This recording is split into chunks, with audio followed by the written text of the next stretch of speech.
Hello, senior citizens. Getting older is not the problem. The real problem is how you approach it.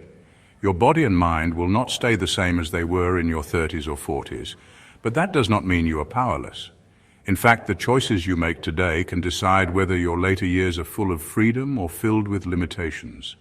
I have seen people in their 70s who still travel, garden, and walk for miles without pain. I've also seen others, much younger, struggle to climb a single flight of stairs.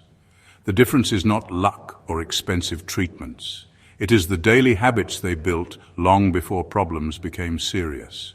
As you age, muscles shrink if you do not use them, bones lose density if you do not challenge them, and your brain slows if you do not stimulate it.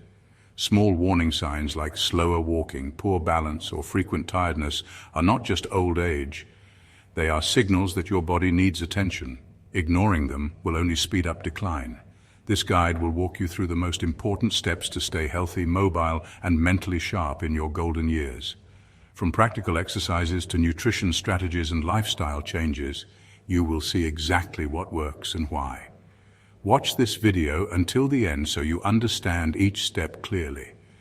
Every choice you make now is a direct investment in the quality of your life tomorrow, and that investment is worth far more than any medicine. Let's dive in.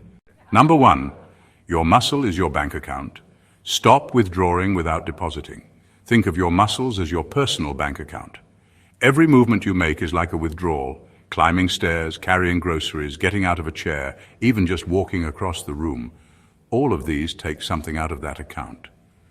When you were younger, your account was overflowing, so you could spend freely without thinking about it.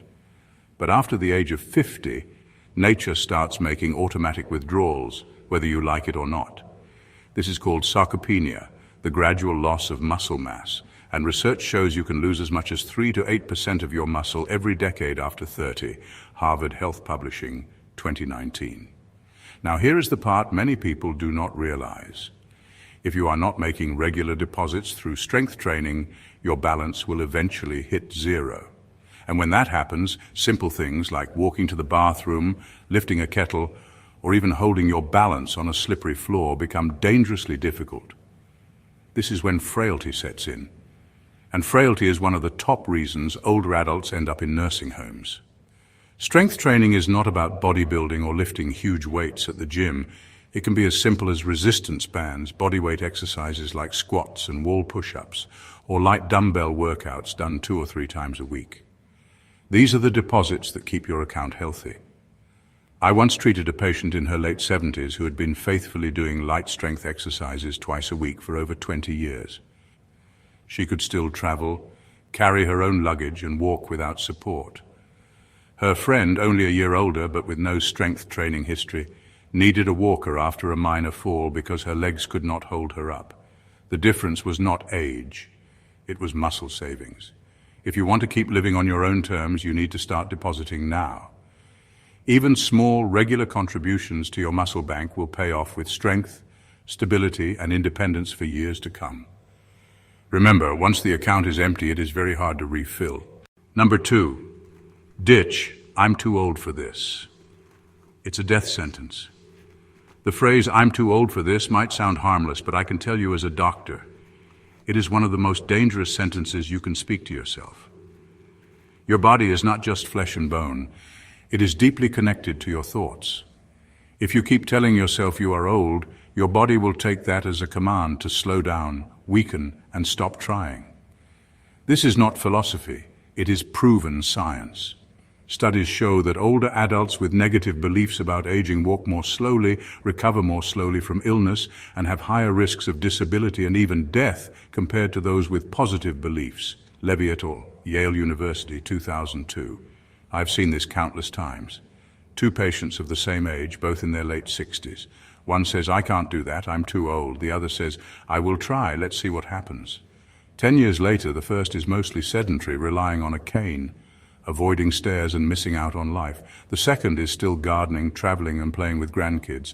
The difference is not luck or genes, it started with their mindset. Challenging your limits does not mean doing dangerous stunts. It means testing yourself in small but meaningful ways every week. Take the stairs instead of the lift. Learn a new skill like painting or basic computer work. Try a gentle workout class or dance session. These activities keep your muscles, brain, and balance sharp. Your brain loves challenges. When you try something new, you stimulate the production of new neural connections, keeping your mind alert and your reflexes quick. When you avoid challenges, your body assumes it does not need to maintain these abilities and begins to let them fade. Think of it like a car battery. If you keep the engine running, even at low speed, the battery stays charged. But if you park it in the garage for months, the battery dies. Your body works the same way. So the next time you feel the urge to say, "I am too old for this," stop. Ask yourself instead, how can I do this in a way that works for me? That one shift could add years of active, independent life.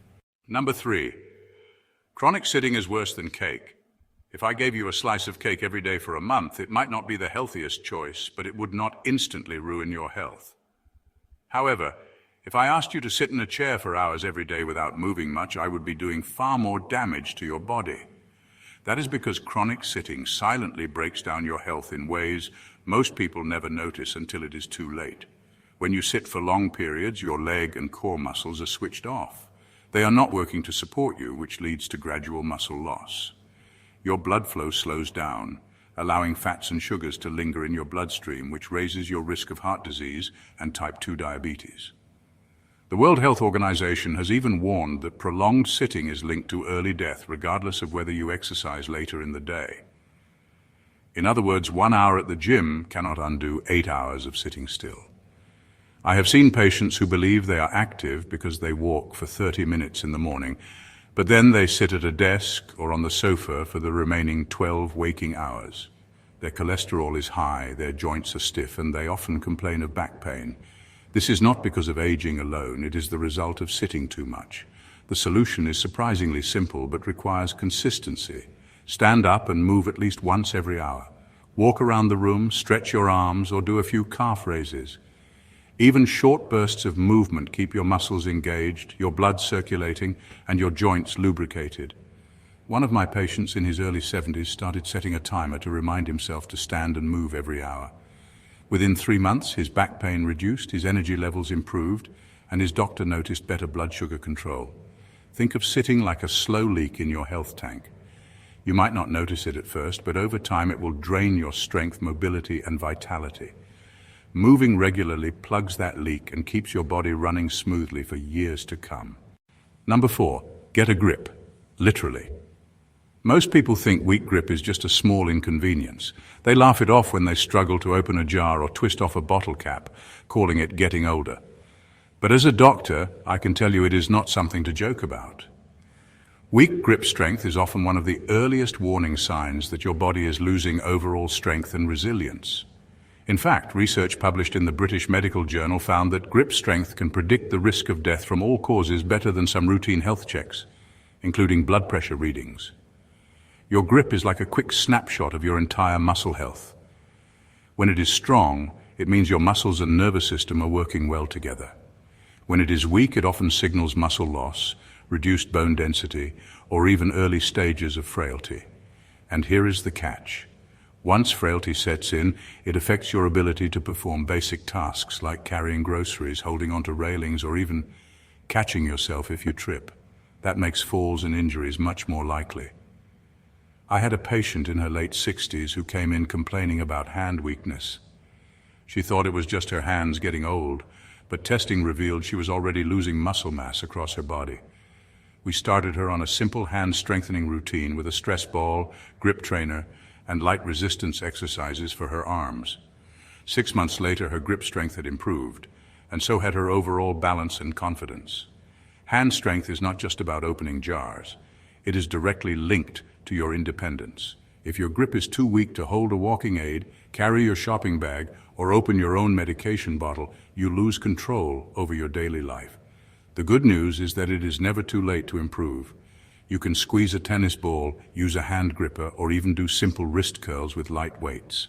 Combine that with regular strength training for your arms and shoulders, and you will notice a difference in a few months. Think of your grip as a health signal. A strong grip says, "I am capable and ready for life." A weak grip says, "I am slowing down." Which one do you want your body to hear? Number 5. Stop eating like you're 30. When you were 30, you could probably eat a big plate of rice, a couple of large pieces of meat, and still have room for dessert without much thought. Your body burned calories faster, your muscles were more active, and your metabolism worked like a high-speed engine. But after 50, that engine naturally slows down. You burn fewer calories at rest, your muscle mass decreases if you do not actively maintain it, and your body becomes more sensitive to sugar and starch. The problem is that most people keep eating the same portions they did decades ago, thinking nothing has changed. But your body has changed. The same plate of food that used to fuel you now has a much higher chance of being stored as fat, raising your risk of type 2 diabetes, high cholesterol, and painful joint problems. Carrying extra weight puts more stress on your knees and hips, and that can quickly turn into arthritis pain that limits your movement. I once had a patient in his early 60s who could not understand why his weight kept climbing even though he was eating like he always had. The truth was, like he always had was too much for the stage of life he was in now. Once we reduced his portions, increased his protein, and added more vegetables, his blood sugar improved, his weight dropped, and his joint pain eased within months. This is not about eating less food until you feel hungry all the time. It is about eating smarter for the body you have now, not the one you had 20 years ago. Smaller portions of high-quality foods, lean protein, vegetables, healthy fats, and controlled amounts of whole grains give you energy without overloading your system. Think of it like adjusting the fuel for a smaller engine. If you keep pouring in more than it can burn, the excess will cause damage over time. By eating for your current metabolism, you protect your health, keep your weight in check, and avoid the diseases that too much food in the wrong amounts can cause. Number 6. Salt is not the enemy, inactivity is. For years, people have been told to fear salt as if it were the main villain in the story of poor health. While it is true that too much salt can raise blood pressure in certain individuals, it is not the sole reason most people develop heart problems, strokes, or swollen ankles. In fact, the bigger culprit hiding in plain sight is inactivity. Sitting for long periods, barely moving your body, and neglecting muscle strength are far more damaging to your overall health than a moderate amount of salt in your meals. I've seen patients who measure every grain of salt they sprinkle on their food, but spend most of the day on the sofa or behind a desk. Their blood pressure remains high, their weight slowly creeps up, and their muscles weaken. That is because the human body is designed for movement. Regular physical activity improves blood flow, keeps arteries flexible, and helps your kidneys regulate sodium naturally. Without movement, even a low-salt diet will not save you from the risks of a sedentary lifestyle. A large study published in the American Journal of Hypertension found that people who were physically active had a much lower risk of heart problems regardless of their salt intake compared to inactive people. This means that walking daily, doing light strength exercises, and stretching may protect your heart more than obsessively cutting salt. One of my patients learned this firsthand. She cut her salt to almost nothing but still struggled with high blood pressure. When she started walking briskly for 30 minutes a day and added 2 short strength training sessions per week, her blood pressure dropped within months, even though she had reintroduced a normal amount of salt into her diet. The takeaway is simple. Salt is only part of the picture. If you truly want to protect your heart, keep your weight healthy, and maintain strong circulation, focus on moving your body every single day. Worrying about salt while ignoring exercise is like wearing a seatbelt but driving with your eyes closed. You are addressing one risk while completely ignoring the bigger one. Movement is your real protection. Number 7. Friendship is medicine. Isolation is poison. If I told you that something could weaken your immune system, raise your blood pressure, damage your sleep, increase your risk of dementia, and shorten your life, you might think I was describing a serious illness. But that illness is loneliness. Studies have shown that chronic social isolation can be as harmful to your health as smoking 15 cigarettes a day, Holt Lundstad et al., 2010. Yet many older adults accept loneliness as just part of aging, not realizing how deadly it can be. I have seen patients who eat healthy, take their medications, and go for their walks. Yet their health still declines because they rarely connect with others. Human beings are wired for social connection. Conversation, laughter, and even small daily interactions release chemicals in the brain that reduce stress and support healthy brain function. Without them, the mind becomes sluggish, the mood drops, and the body suffers. One of my patients in his 70s admitted he barely spoke to anyone for days at a time. He felt tired, slept poorly, and lost his appetite. We worked on a social prescription. He joined a community gardening group and scheduled weekly visits with his grandchildren. Within months, his energy improved, he was eating better, and his mood lifted noticeably. Friendship does not have to mean a large social circle. Even a few strong connections can make a huge difference. This might mean meeting a friend for coffee, joining a walking group, attending a hobby class, or volunteering. The key is to make it intentional. Just as you would not forget to take your medication, you should not forget to dose yourself with social interaction. You can eat all the kale and quinoa you want, but if you spend most of your days alone, your health will still pay the price. Think of friendship as a daily vitamin for your mind and body. When you keep your connections strong, you're not just adding joy to your life, you're adding years to it. Number 8, sleep debt is real and collects with interest. Many people treat sleep as if it is optional, something they can cut back on when life gets busy. They think they can catch up on weekends or that feeling tired is just part of getting older. But the truth is, sleep does not work like a savings account you can top up whenever you like. It works more like a debt with high interest. The longer you go without enough quality rest, the more damage it does to your body and brain. Years of poor sleep weaken your immune system, increase inflammation, and raise your risk of serious health problems. Research from the National Institutes of Health has shown that adults who regularly get less than 7 hours of sleep have a higher risk of dementia, heart disease, obesity, and depression. Your brain uses deep sleep to clear out waste products, including the toxic proteins linked to Alzheimer's disease. Without that cleaning process, the buildup can slowly damage your memory and thinking. I had a patient in her late 60s who had been surviving on 5 to 6 hours of broken sleep for years. She brushed it off as just how she was.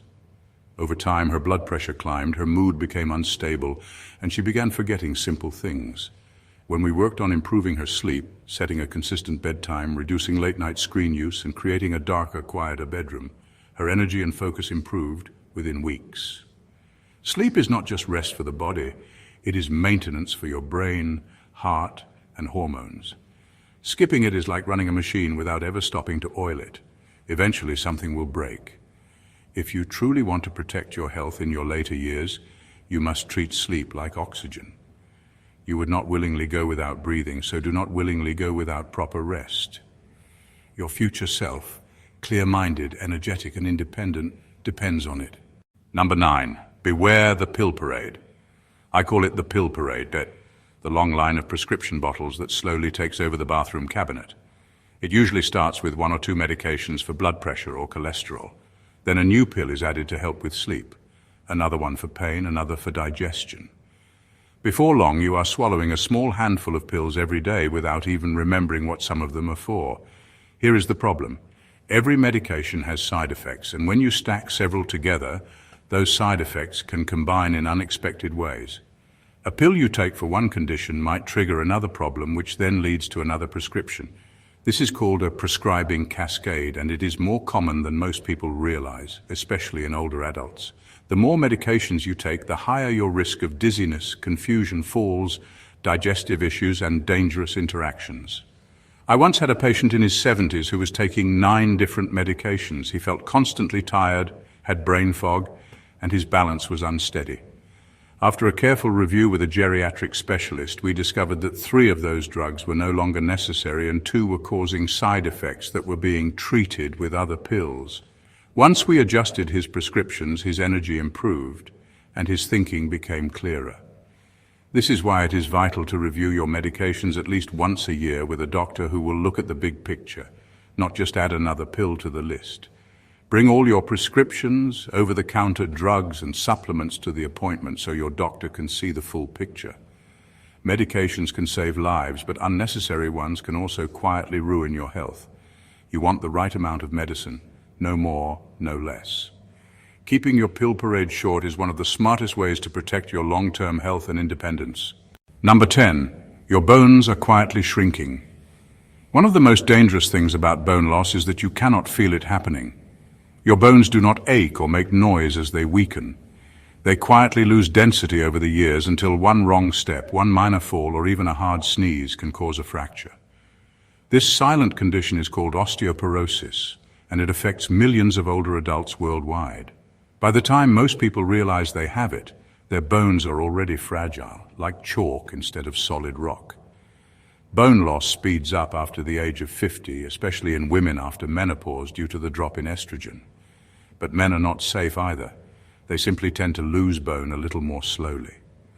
According to the International Osteoporosis Foundation, 1 in 3 women and 1 in 5 men over 50 will suffer a fracture caused by osteoporosis in their lifetime.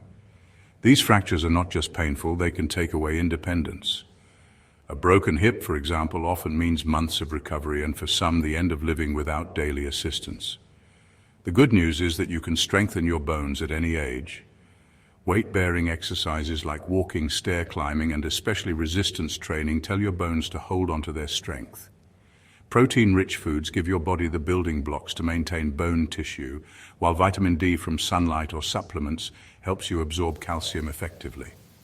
I had a patient in her late 60s who started lifting light dumbbells twice a week and walking daily after being diagnosed with early bone loss. A year later, her bone density scan showed improvement. Proof that bones can respond if you give them a reason to. Do not wait for a fracture to find out your bones are in trouble. Think of them as the framework holding your whole life up. Care for them now with movement, good nutrition, and regular sunlight, and they will keep holding you strong for years to come. Number 11, ditch the senior menu mentality. The so-called senior menu might sound thoughtful, smaller portions, softer textures, milder flavors. But in reality, it can quietly rob older adults of the nutrition they need to stay healthy and independent. I've seen too many patients live on tea, toast, soup, and mashed potatoes, thinking it is easier on the stomach or just enough for their age. The truth is, tiny, bland meals are often a fast track to muscle loss, weakness, constipation, and poor immunity. As you get older, your body's ability to absorb nutrients can decline, which means you actually need more of certain vitamins and minerals, not less. Protein is essential to maintain muscle mass and strength. Fiber keeps your digestion working smoothly and supports heart health. Colorful vegetables and fruits provide antioxidants that protect your brain and reduce inflammation. When your meals are stripped down to soft, low-protein, low-fiber foods, you miss out on all of these benefits. I once treated a man in his 70s who had been eating mostly porridge, white bread, and tea for years because it was easy. He came to me with low energy, frequent infections, and muscle weakness.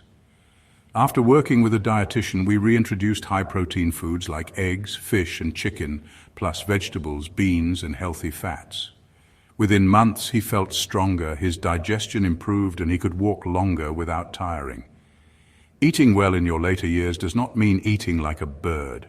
It means eating smart, flavorful, and balanced meals that fuel your body. Season your food, use herbs and spices, add colorful vegetables, and make protein the center of your plate. Food should be enjoyable and nourishing, not just easy to chew. If you want to stay active and independent, you need to eat like someone who still has a life to live, because you do. In final words, as you grow older, your health becomes the foundation for everything you value. Independence, freedom, and the ability to enjoy the life you have built. I've seen far too many people wait until they are already struggling before they take their health seriously. By then, the road back is harder and sometimes impossible. The truth is, most of the problems that slow people down in their later years do not happen overnight. They build quietly over time from choices made or not made every day. Taking care of your health now means you will still be able to walk without fear of falling, carry your groceries without asking for help, travel without exhausting yourself, and enjoy time with your family without being limited by pain or fatigue. These are not luxuries. They are the everyday freedoms that make life worth living. For example, I have a patient in her early 70s who decided to make small, consistent changes, more walking, better meals, and regular strength training. 10 years later, she is still living on her own, gardening, and even hiking on weekends. Another patient of the same age ignored his health, saying it was too late to change. Within a few years, simple tasks became a struggle, and now he needs daily assistance. The difference between them was not luck, it was choice. This guide was created to show you how to keep your body strong and your mind sharp for as long as possible. Watch the video until the end so you can understand each step clearly. Every change you make today is an investment in the life you will live tomorrow. Your future self is depending on the decisions you make right now. Thank you for watching, and don't forget to subscribe. See you in our next exploration.